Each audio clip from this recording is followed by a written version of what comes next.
Educating leadership teams on e-commerce and retail media can feel a little bit like explaining TikTok to your parents. Lots of blank stares and a few moments where you wonder if they're even listening. But it's a critical skill, especially if you want to secure buy-in and budget for your retail media strategies. In this episode, I called up a few of my brand side retail media friends to ask how they get their leadership teams to truly understand the power of e-commerce. You'll hear how one leader uses store layouts as an analogy to simplify retail media and make it relatable, and a clever approach to eliminating the dreaded "are we profitable yet?" question once and for all by partnering with finance to deliver clear bite-sized profitability insights. If you've ever struggled to make retail media click with your leadership team, this episode will give you some actionable ideas to try. So let's jump in. Good morning and welcome to the Retail Media Breakfast Club. I'm your host, Kiri Masters, and every weekday at 6 a.m. Eastern, I bring you candid and real discussions in the world of retail media and marketplaces in just 10 minutes. So bring your own cup of coffee and we'll get smarter about retail media together.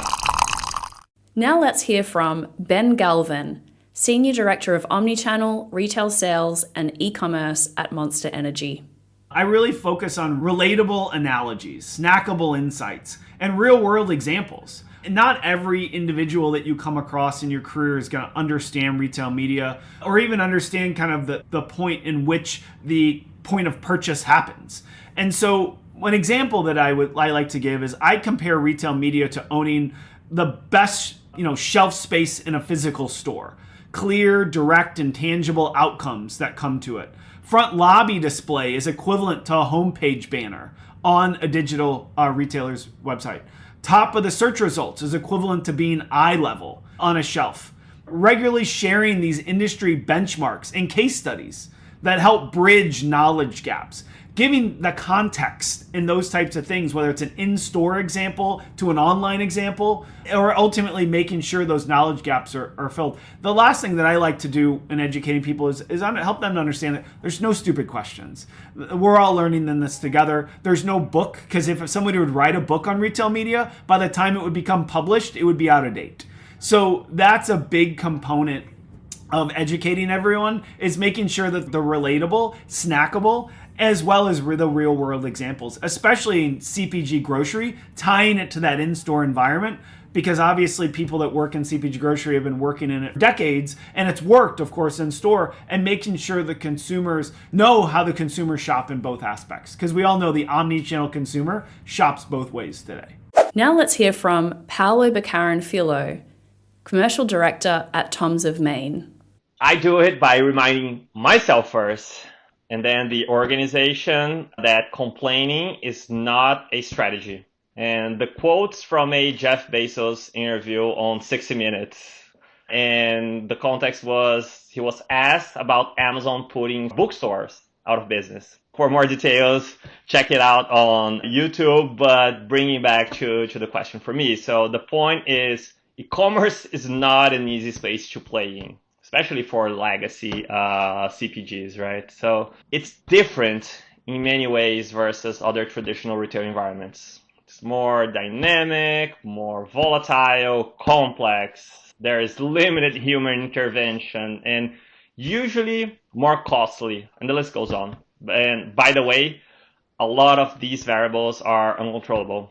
So that gives you a lot of variables to be used as excuses. Why the results aren't coming, why it shouldn't be an area of focus. But guess what?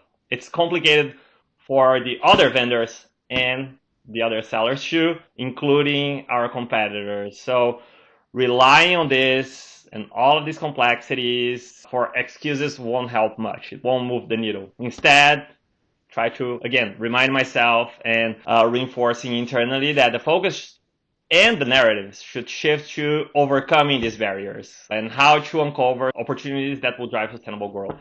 Things like finding the right product for this channel, strategic customization for the way we operate in it, a team of experts, both internal and from service providers, and also people that know how to manage the specificities of this channel. So doing that, and meanwhile also level setting on expectations. What is controllable and uncontrollable, and also defining what success looks like for this specific channel. So again, focusing on what are the opportunities instead of the challenges, because complaining is not a strategy.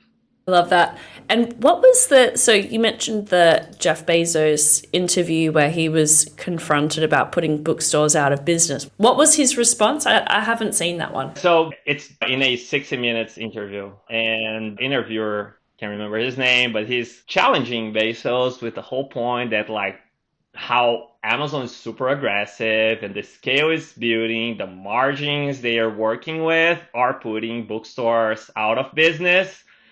And his response is basically that it's not Amazon that's happening to the bookstores, it's technology. Like things evolve and Amazon is just following and leading this. So complaining is not a strategy. Instead, they should just follow the flow of technology development and these kinds of things. I love it. I hadn't seen that before, so that's great.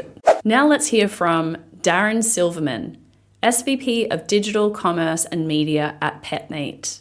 So for our leadership team, a lot of our focus is around the full funnel tactics. A lot of times the working knowledge of retail media with a more traditional leadership team, they kind of understand search, keyword search and search marketing, but helping them understand that most of the retail media partners we work with actually do offer full funnel tactics.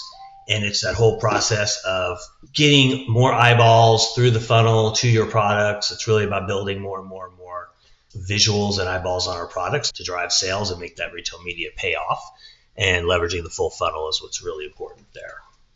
Do you have, as a follow-up to that, it sounds like the big opportunity around education is more like the top of funnel opportunities and how that might pay off. Do you have an anecdote you can share about like a moment that really clicked with them, or like digging into that a bit more?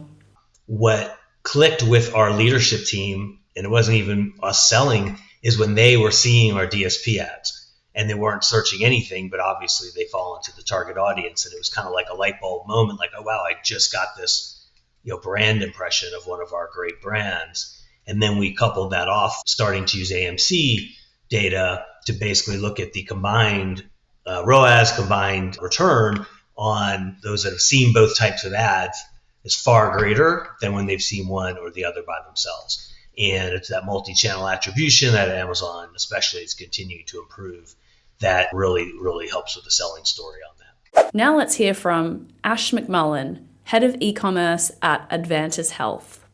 In bite-sized nuggets, executive leadership typically only wants the headlines, and one of my key things was to eliminate the question, are we profitable? So tentpole events are a super key part of our business, and so to establish like the importance of that, I made charts that showed how our brands establish new consumption baselines like after these events. And then partnered with my finance team and my VP of finance specifically to develop a P&L template that was specific for tentpole events. So then we could easily set profitability thresholds for funding. Then it made it really easy to focus on two anchor KPIs of just traffic and conversion that enabled me to say, like, if traffic is up and conversion is either flat or up, this event was successful. Well, that is it for today. I hope you enjoyed this episode of the Retail Media Breakfast Club. We meet here every day at 6 a.m. Eastern. So be sure to subscribe and get your daily dose of insights, trends, and hot takes in the world of retail media and marketplaces.